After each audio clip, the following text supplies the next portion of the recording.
अतिशय ताकदीनं उपसा बंदी विरोधातलं या ठिकाणी आवाज बुलंद केला आणि त्याचं फलित म्हणून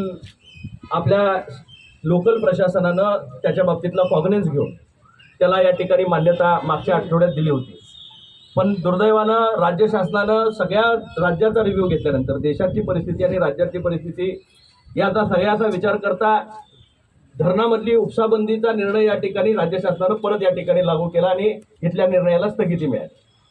आता इथल्या प्रशासनानं याच्या बाबतीतला शास्त्रशुद्ध अहवाल की आम्ही कशाच्या आधारे ती या ठिकाणी उपसाबंदी कॅन्सल केली होती याचा शास्त्रशुद्ध अहवाल त्या ठिकाणी इथल्या प्रशासनानं सन्माननीय मंत्री महोदयांच्याकडे देण्याची विनंती आम्ही त्यांना त्या ठिकाणी केली। काल मी स्वतः मुख्यमंत्र्यांना भेटलो, आदरणीय अमल साहेब या ठिकाणी मुख्यमंत्र्यांना भेटले, लाड साहेब भेटले आणि आज सकाळपासून काल मॅडम पण त्या ठिकाणी आम्ही त्यांच्याबरोबर त्या ठिकाणी बैठकीला विखे पाटील साहेबांची या ठिकाणी चर्चा आत्ताही फोनवर त्या ठिकाणी झाली आणि मॅडम सुद्धा कालच्या बैठकीला मुख्यमंत्र्यांच्या समवेत त्या ठिकाणी आमच्याबरोबर होत्या। आपल्याकडची परिस्थिती वेगळी आहे, राज्यातली इतर परिस्थिती त्या ठिकाणी वेगळी आहे। आपल्यातली धरणं, नदी, इथं असणारा पाऊस काळ याची संपूर्ण माहिती आम्ही त्या ठिकाणी प्रशासनाला दिल्यानंतर मगाशी विक्रमरावांनी आणि त्यांच्या सर्व शिष्टमंडळांनी आमच्यासमोर मागणी केली की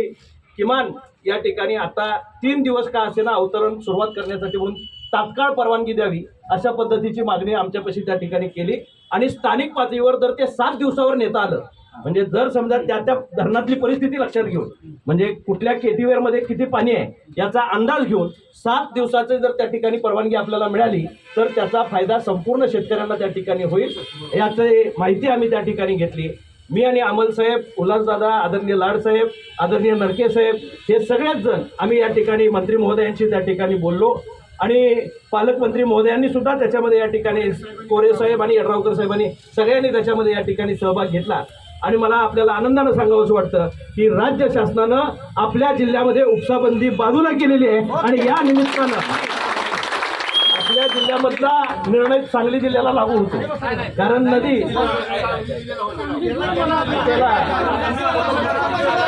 दोन्ही गोष्टी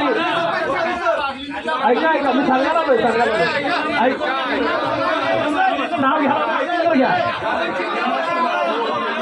नदी दोन्ही जिल्ह्यातनं जाते त्याच्यामुळे एका नाही दोन्ही जिल्ह्याला फायदा होणार आहे त्याचा लक्षात घ्या। सांगली आणि कोल्हापूर जिल्ह्यातलं गौरव भाऊंनी मला त्याचा या ठिकाणी फोन केला होता।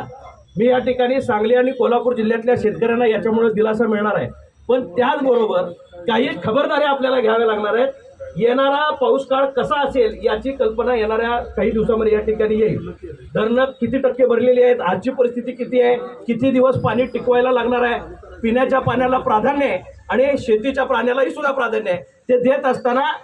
आत्ता जे केटीवेर्समध्ये म्हणजे 2 बंधाऱ्यांच्या मध्ये या ठिकाणी जे पाणी आहे त्यामध्ये शेतीसाठी उपसा आहेत पण पिण्याला पाणी कमी पडू नये याचीही खबरदारी आपल्याला घ्यावी लागणार आहे शेतकरी बांधवांना। त्यामुळे दोन्हीचा बॅलेन्स त्या ठिकाणी आपल्याला ठेवत प्रशासनाला सुद्धा मदत करावी लागणार आहे। आपल्या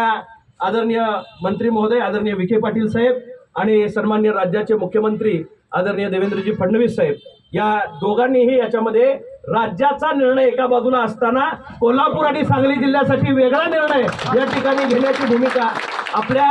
असणाऱ्या परिस्थितीचा अंदाज घेऊन केली। पाणीच नसतं तर घेणं अवघड होतं म्हणजे